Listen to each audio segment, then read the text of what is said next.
Many classic horror icons such as Giger's xenomorphs, Silent Hill's Pyramid Head, and other disturbing creatures share common characteristics.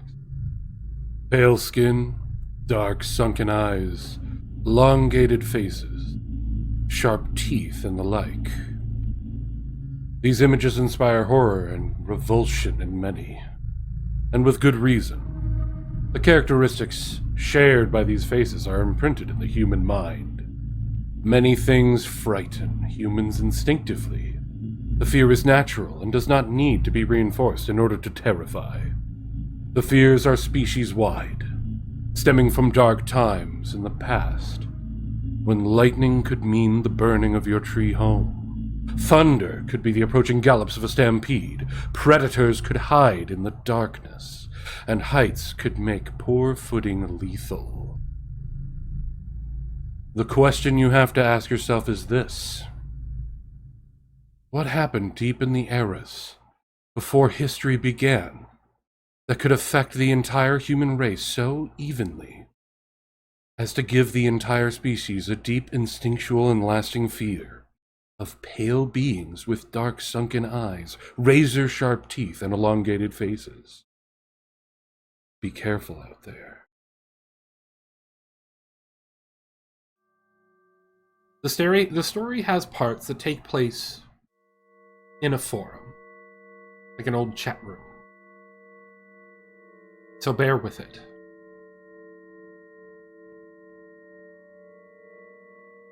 Funnymouth has joined #ReeferSales. Hello everyone tonight. I like to lick the blood out of in the person. I see your handsome face. Don't be so sad about it. Come on. Smile. Funnymouth has left #ReeferSales. Ghost George. Holy fuck, what the fuck? Lemon Lime Skull. That just happened? Yes, Skull. Yes, it did. First thing I could probably note is that I'm Lemon Lime Skull. In other words, that's my screen name up there. That was the first time I saw or heard from Funnymouth. And for all intents and purposes, it should have been the last. Anyone who spent enough time chatting away knows that weirdos come and go. Folks pop in to ask insane questions or just to troll a populated channel. What first struck me as odd about the Funnymouth guy, however, was the fact that he came and went with no particular goal. He didn't try to piss anyone off. He didn't ask if anyone was on the channel knew how to fix his computer or remove a virus. He just stuck his head in, rattled off some random text, and happily fucked off. Lemon Lime Skull. So really though, what the hell? Ghost George. Not a clue. Skull. He's in another channel if you want to find out. #blood. Do not, sir. Bitch. I don't know what results I expected from following this guy to another channel. Not the type that goes out of his way to annoy or argue with people. I'll usually avoid it at all costs. Though once someone starts with me, I don't mind getting into that point. I guess what I'm saying is, I have no idea why I pursued this. Lemon Lime Skull has entered #blood. Hey! He was sitting there in the channel by himself. He responded with just this weird emoji. So... He stared again. So you're staring at me? That's rude. Sorry. I just do it. It's okay. I see. Stare. I actually chuckled out loud at this point. He was weird and inoffensive. You can come back to #ReeferSales if you want. We're not going to boot you, if that's what you're worried about. Stare. Or not. Whatever, man. You just seemed interesting. And I'm bored tonight. I am broad tonight, too. I always don't. You always don't what? I always don't, that's it. I always don't because they don't. And then I get silly. Okay. Well, see you around. Stare. And with that, I left. The act got old fast. And I felt either this was someone trying too hard, or a legitimate moron who was unaware of how to properly use a chat program. Sitting idly by yourself and popping into other channels for a split second seemed like a desperate bid for attention. Might have done that and laughed my ass off in or around the 90s, but yeah, stupid. Ghost George. Skull. Nothing. I seriously don't know what he was saying. Welcome to the internet. What's sad about that? What's sad is that, besides you and me, that guy's the only active user here all night. Lemon Lime Skull kicks Killjay and shouts, "Wake up!" Ah! Silence dominated the channel for about half an hour, as I minimized the window and went about my business. Anyone on? Nothing. 8 users in the channel, not a single one active. Boring. Why are you people so boring? Stare. Wake up! Lemon Lime Skull puts everyone's hand in a bowl of warm water. Took me a few seconds to see it. Funnymouth again, staring again. Physically slumped my shoulders with it. Had this shit again, sigh. Then I noticed he wasn't in the channel. Anyone else see him? Of course not. Because you're all idle. Obviously it was a glitch with either my client or the server. The message was kicked up from earlier in the night at random. These things happen. Still, creeped the hell out of me. After a few minutes sitting there with a really cold, creepy feeling in my stomach that I shouldn't have done something feeling, I decided to stop trying to brave it out and just closed out the entire chat program.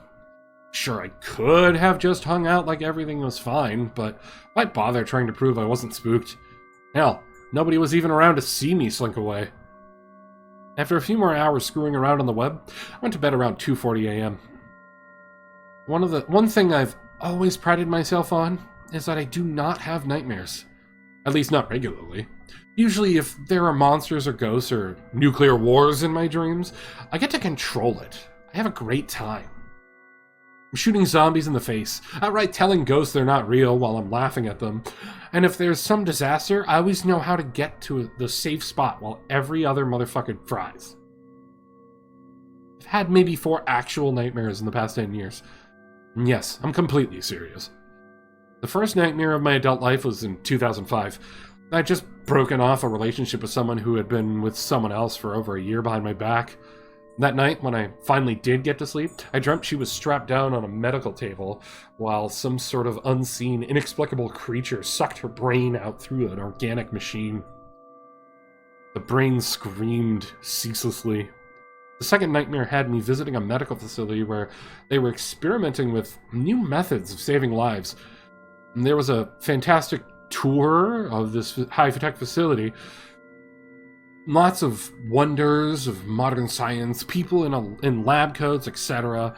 Then I was led to a room where 3 car crash victims had been saved by their techniques. This included a slowly rocking young girl whose face had been completely distended and hung around her chest, and a woman who was nothing but a cluster of twitching severed limbs, all held together by a drawn-out kite-like span of flesh. The third came soon after the second. I was being accosted by 2 people. One who wanted to insult me to no end, and the other who kept trying to pinch and tweak me in absurdly ineffective ways. Thinking I could control this dream like others, I set the 2 men against each other, thinking it would be sort of poetic justice. Instead, the pincher became increasingly violent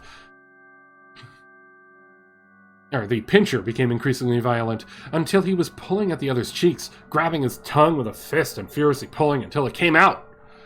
Then he pulled the fellow's eyelids until they distended in some sort of grotesque prolapse.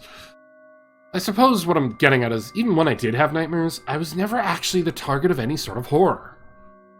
It was always been a kind of empathetic horror related to someone else getting brutalized. This night, however, was different. As soon as I fell asleep, I started dreaming. Basically, it was a recurring dream I have when I'm in the woods, just checking out animals and birds and generally acting chill.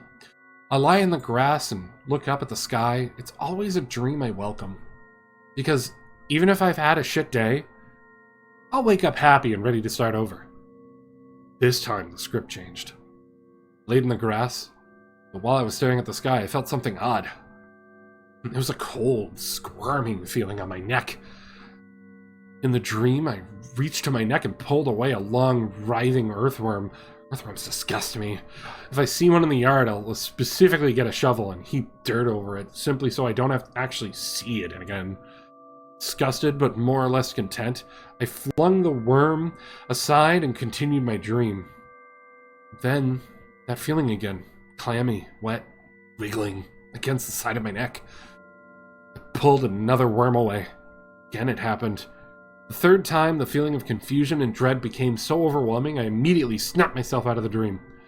That's what usually happens when shit gets real in my dreams. Game over. I figured it out, though, at least.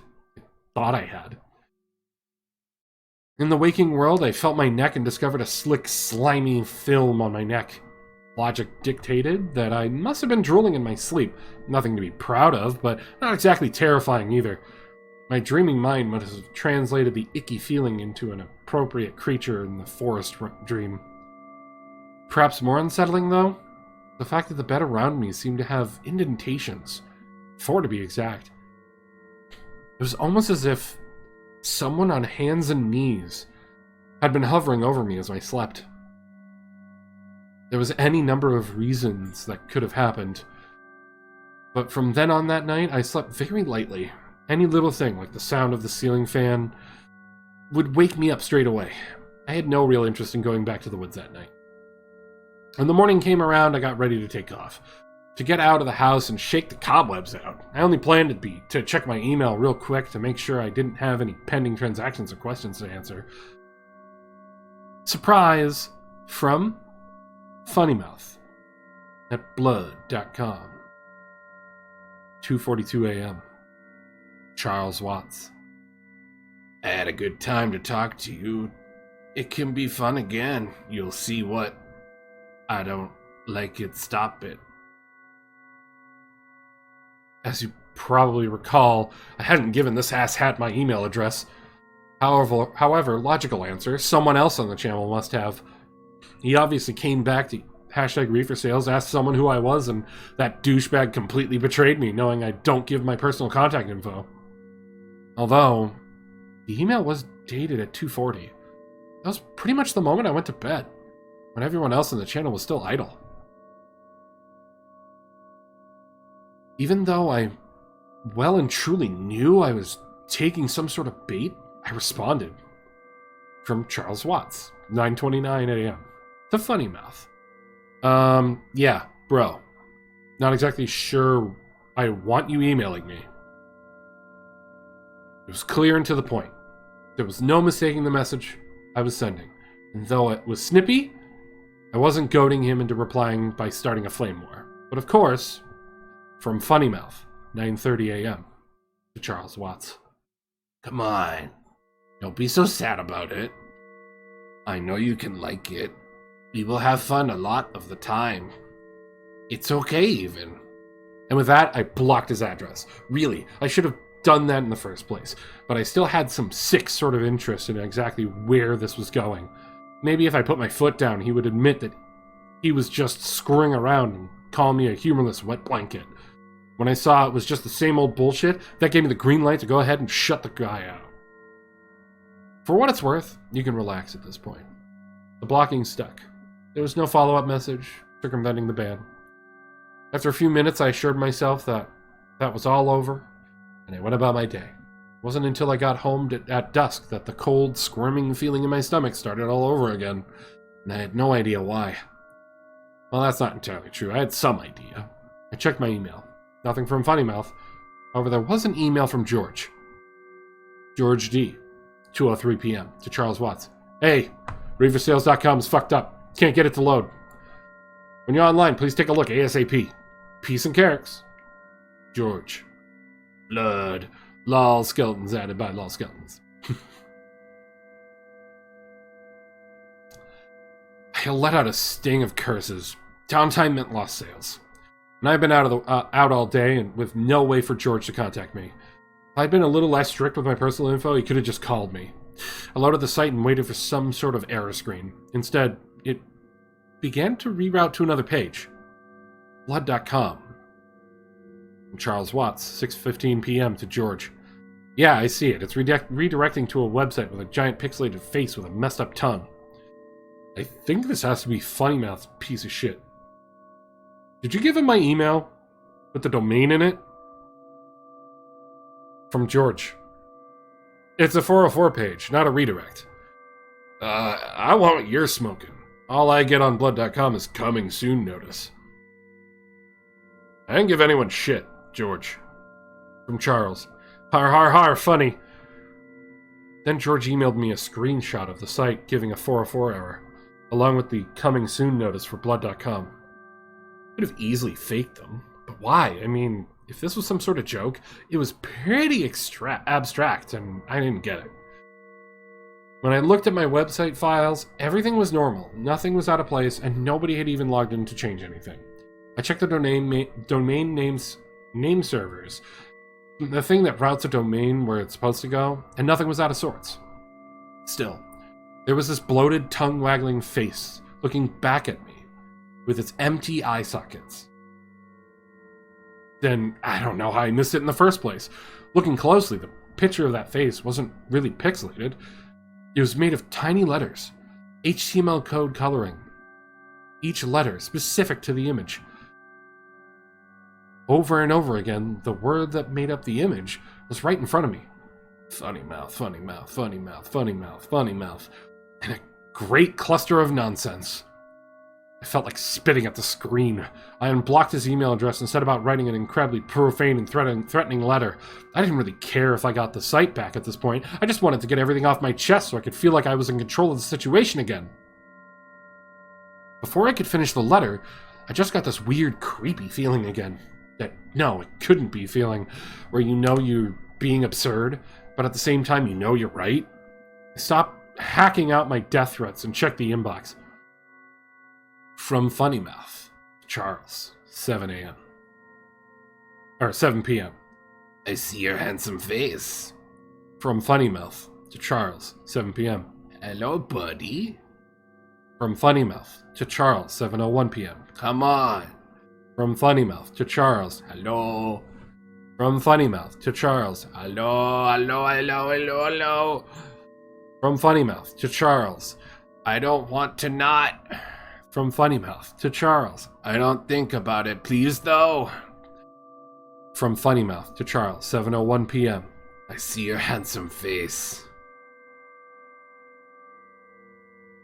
Not only was that feeling correct, the feeling that he had already emailed me the minute I unblocked him, but it seemed he had steadily been emailing me nonstop since I'd blocked him. 10 more letters arrived within the time span it took me to reply. From Charles to Funnymouth. Fucking stop! I was getting a stress headache. My heart was pounding not from fear but rage. This was probably the most absurdly infuriating person on the internet, and that's saying a lot. Thankfully, the string of letters did indeed stop. I tried to calm myself down, breathing deeply, but it didn't seem to take. I was still incredibly pissed. Slowly, methodically, I sent him another note. From Charles to Funnymouth. Hi. I don't understand what you're saying, and I do not understand what you want. I think there may be a language barrier. Is your first language English? I think you have done something to my website, and I would like you to undo it. If you are mad at me, I did not intend for this to happen. You may have misunderstood what I said or what I meant. Please change my website back. Let's both go our separate ways. Thank you. I waited. I thought about how I'd conquered my anger, and that this measured response was really the best way to go about it. This fellow would understand what I meant. He'd realize the mistake he made. Calm down. Everything was going to be okay. Then, email from Funnymouth to Charles Watts. Stare. I hit the roof. I hit the goddamn roof and went clear through it. I smacked the monitor with my palm, knocking it clear off the desk. That pissed me off even more as I drove my fist into the keyboard repeatedly until the keys flew free. I screamed out a mixture of frustration with myself and rage over the situation and stormed out of the room, knocking down everything and everything I could get my hands on. For as long as I could manage the energy, I laid waste to my own shit. I would have started a fire and burned the fucking place down if I had a lighter on hand. That night, I stared at the ceiling for what felt like an eternity before sleep came. Waiting for sleep, I knew I was going to have a nightmare. I just knew it. That was how my luck was going. Imagine how surprised I was, even in sleep, when instead of some horrific setting, I was someplace safe. The woods. I laid on the grass again. I felt the relaxation. I knew, even my subconscious knew, that everything would be okay. No matter what setbacks life threw at me, the world would go on. Nothing was permanent. Everything was in transition. Nobody could really get to me. I felt the squirming against my neck. Nope, no dice. Nothing could spoil this right now. I ignored the worm. It would go away. I felt the squirming move to my mouth. Now I couldn't will myself awake. Every other time I'd been able to decide to wake up, but it seemed like that opportunity had now passed. Then it wasn't a worm. It was a finger. Then another. Then more, until 4 slimy, squirming digits were locked around my teeth, clutching my lower jaw. It didn't hurt when it happened. It was just sort of like a pop. More pressure than pain. It was quick, and before I even knew what was going on, it was over. I then managed to force myself awake. I sat up, got to my feet in complete darkness. Feeling my way around the walls, I made my way into the bathroom. There, I finally flicked a light switch. I stood before the mirror, rubbing my eyes as the harsh light blinded me. I stared into the mirror for minutes on end, with no reaction, no feelings, no thoughts. And I smiled. I smiled as best I could, now that my jaw was completely broken. Hanging loose around my neck, my tongue lolled out listlessly, like a paralyzed, gooey slug. My teeth weren't rooted in anything but threads of flesh. I could pull them out by hand, with about the same discomfort as a needle prick. I laughed. The halting sound coming out, like a gurgle of a backed-up sewer drain. What a handsome face. What a funny mouth. A funny mouth. A funny mouth. Funny mouth. Funny mouth. Lemon Skull has joined Reefer Sales. I see your handsome face. Don't be so sad about it. Smile. George. Hey, where the fuck were you? Hello? Charles? Stare. Lemon Skull has left Reefer Sales.